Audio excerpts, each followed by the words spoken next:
Ravi Prakash Siliconandhra hospital Kuchipudi super speciality వైద్య సేవలు పూర్తిగా ఉచితం. ఈ 5 సంవత్సరాల్లో ఇవి కాకుండా వాళ్ళు ఇష్టం వచ్చినట్లు వేరు వేరు బ్రాండ్ల పేర్లు పెట్టేసి వీటిని అన్నిటి కూడా కొల్లగొట్టుకుని బయట నుంచి తీసుకొచ్చి వాళ్ళందరూ కూడా మరి ఆ బీర్లన్నీ కూడా పనికిరాని బూమ్ బూమ్ మీరందరూ కూడా మన అధ్యక్ష ఒక రాజా మాస్టర్ అని చెప్పి ఒక డాన్స్ మాస్టర్ కూడా ఇదిగో బూమ్ బూమ్ బీర్ తాగుతున్నా తేడాగా ఉందన్నట్టు 2 రోజులు చచ్చిపోయాడు అధ్యక్ష. ఆయన ఆ వీడియో కూడా మనం ఆ రోజున చెప్పడం జరిగింది. నేను తాగుతున్నాను, ఆంధ్ర వస్తే ఇంతకంటే నాకు వేరే దొరకట్లేదు కాబట్టి తాగుతున్నాను కాబట్టి నాకు ఏదైనా జరగవచ్చు అన్నాడు. 3 రోజులు అలాగే చనిపోవడం జరిగింది అధ్యక్ష. ఇలాంటివి చాలా చెప్పుకునేటువంటి దారుణాలు చాలా జరిగినాయి అధ్యక్ష.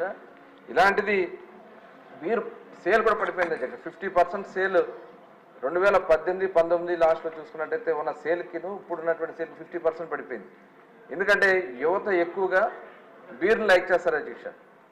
అది ఆ బీర్ని వీళ్ళు చేయటం వల్ల అంటే రేటు పెంచేశారు. 250-300 రూపాయల రేట్లు పెంచేయటం వల్ల ఆ బీర్ తాగలేక గంజాయి మీద పడిపోయారు అధ్యక్ష యువత అంతా.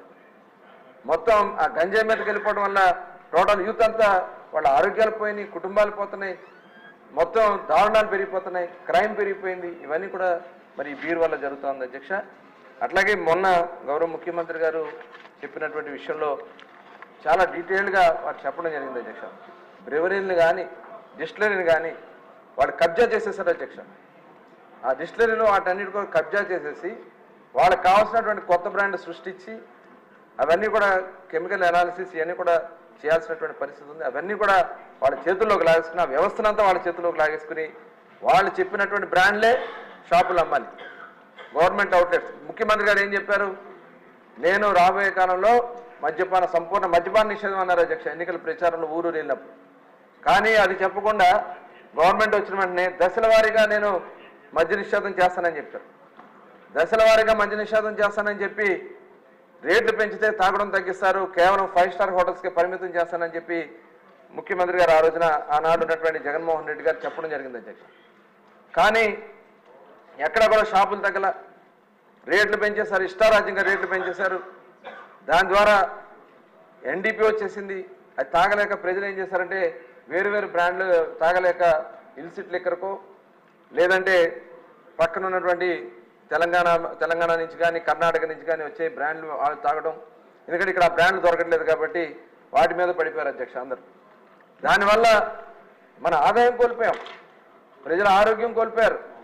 ఈ ఇల్సిట్ లిక్కర్ తాగడం వల్ల మనం చూసాం జంగారెడ్డిగూడెంలో దాదాపు 25 మంది ఈ నాటు సారా తాగి చనిపోవడం జరిగింది అధ్యక్ష. ఆనాడు మరి ముఖ్యమంత్రిగా ఉన్నటువంటి చంద్రబాబు నాయుడు గారు మేమందరం కూడా కలిసి అక్కడికి వెళ్ళి చూస్తాం జరిగింది.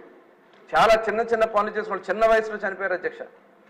అవన్నీ కూడా ఇవాళ గత ప్రభుత్వంలో జగన్మోహన్ రెడ్డి గారు తన స్వార్థం కోసం, ఎందుకంటే డిపార్ట్మెంట్ని కూడా చిన్నాభిన్నం చేశారు అధ్యక్ష.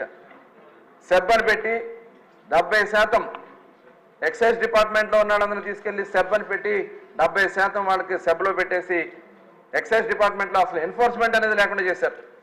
షాపుల్లో వాళ్ళ ఇష్టారాజ్యంగా అమ్ముకునే దానికోసం ఎవరన్నా వెళ్ళి మళ్ళీ అక్కడ ఎన్డీపీ తీసుకొచ్చి బెల్ట్ షాపుల్లో పెట్టి అమ్మిచ్చేయడం. ఇవాళ మనం చూసే అధ్యక్ష మీరు ఆ ప్రెజెంటేషన్లో వినే ఉంటారు, 99,000 కోట్ల రూపాయలు క్యాష్ ట్రాన్సాక్షన్ జరిగింది అధ్యక్ష ఎక్సైజ్ డిపార్ట్మెంట్లో. మొత్తం క్యాషే. ఈ క్యాష్ అంతా ఎక్కడికి వెళ్ళింది? ఇదంతా కూడా సమగ్రంగా విచారణ జరగాల్సినటువంటి అవసరం ఉంది అధ్యక్ష. ఎక్కడా కూడా ఇవాళ చూసాం చిన్న బడ్డీ కొట్లకి వెళ్ళినా లేకపోతే చిన్న చిన్న పచారీ షాపులకి వెళ్ళినా డిజిటల్ పేమెంట్స్ తీసుకుంటారు అధ్యక్ష. గూగుల్ పేనో లేకపోతే ఫోన్పేనో ఇలా డిజిటల్ ట్రాన్సాక్షన్స్ ఉంటాయి. కానీ ఇక్కడ వైన్ షాపులో మటుకు ఎటువంటి ట్రాన్సాక్షన్స్ ఓన్లీ క్యాష్ మాత్రమే ట్రాన్సాక్షన్ ఉంటుంది.